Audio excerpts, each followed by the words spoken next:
जय माता दी। दोस्तों, प्रकृति का, इस संसार का माँ के बिना परिकाष्ठा ही नहीं कर सकते। माता जगजननी जो हमें जन्म देती है, हमारी पालन पोषण करती है, प्रेम का एक स्वरूप है।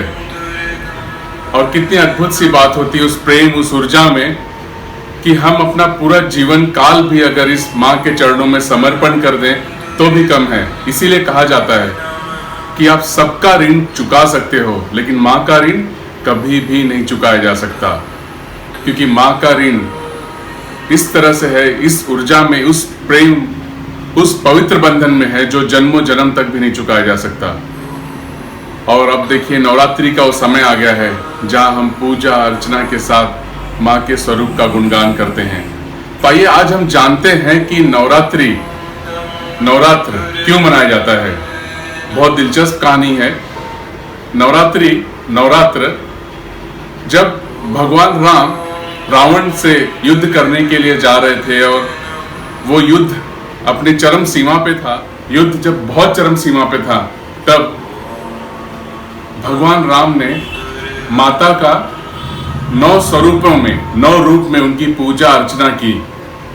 और उस 9 स्वरूप में पहली शौलपुत्री, दूसरी ब्रह्मचारिणी, तीसरी चंद्रघंटा, चौथी कुष्मांडा, 5वीं स्कंद माता, 6ठी कात्यायनी, 7वीं कालरात्रि और 8वीं महागौरी और 9वीं सिद्धरात्रि, जिन्होंने प्रभु रामचंद्र जी को आशीर्वाद दिया कि रावण पे उनकी विजय होगी।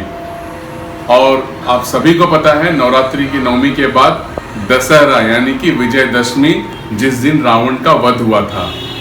तो इस तरह से प्रभु रामचंद्र जी ने 9 देवी का, 9 स्वरूप का, माता का 9 स्वरूपों की पूजा पाठ अर्चना की और रावण पे विजय पाई, और जिसके उपलक्ष्य में दशहरा मनाया जाता है और ये पर्व नवरात्रि मनाई जाती है। नवरात्र एक और भी दिलचस्प कहानी जुड़ा है कि नवरात्रि क्यों मनाई जाती है।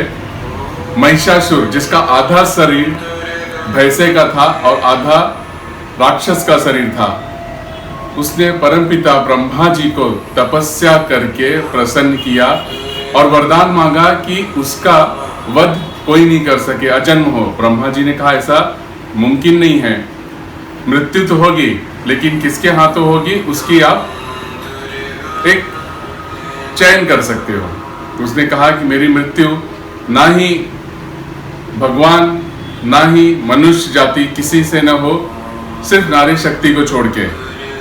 और नारी शक्ति को छोड़ के उसे लगा नारी क्या जीत सकती है, क्या युद्ध करेगी।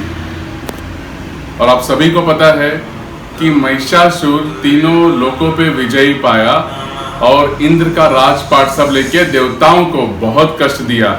और तब सारे देवतागण ब्रह्मा विष्णु महेश के पास जाते हैं और उनसे प्रार्थना करते हैं, हे प्रभु हमें इस कष्ट से बचाइए।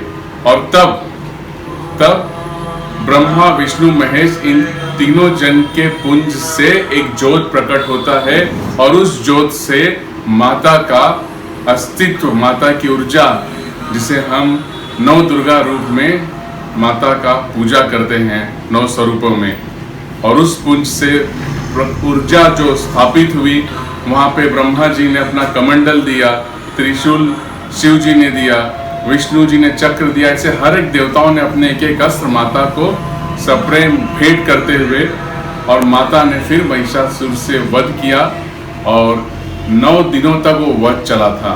माता ने 9 स्वरूपों में महिषासुर से वध किया था, जिसकी गुणगान हम दुर्गा सप्तशती में करते हैं। और माता ने पूरी देवतागण, मनुष्य जाति को, पृथ्वी को महिषासुर के अत्याचार से बचाया। तो दोस्तों, ये कथा है नवरात्रि का मनाने का, जो 2 परम कथा है कि क्यों मनाया जाता है। तो आइए आज हम सब नवरात्रि जो शुरू हो रही है, परम पूज्य गुरुदेव श्री श्री रविशंकर जी भी कहते हैं कि अपनी सारी इच्छाओं को, सारे द्वेष, राग, सब चीजों को समर्पण करके माता के चरणों में मुक्त हो जाओ और इस नवरात्रि में अपनी परम आनंद, परम सीमा पे जाओ। नवरात्रि माता के भक्ति का दिन है और अपनी शक्ति को पहचानने का दिन है। माता की पूजा पाठ अर्चना भक्ति करके अपनी शक्ति के साथ विलय हो जाते हैं। आइए इस नवरात्रि में पूरी तरह से अपनी इच्छाओं को तृप्त करते हैं और समर्पण हो जाते हैं। Thank you so much for watching मी। जय महाकाल, जय गुरुदेव, जय माता दी, जय हिंद। मिलते हैं अगले एपिसोड।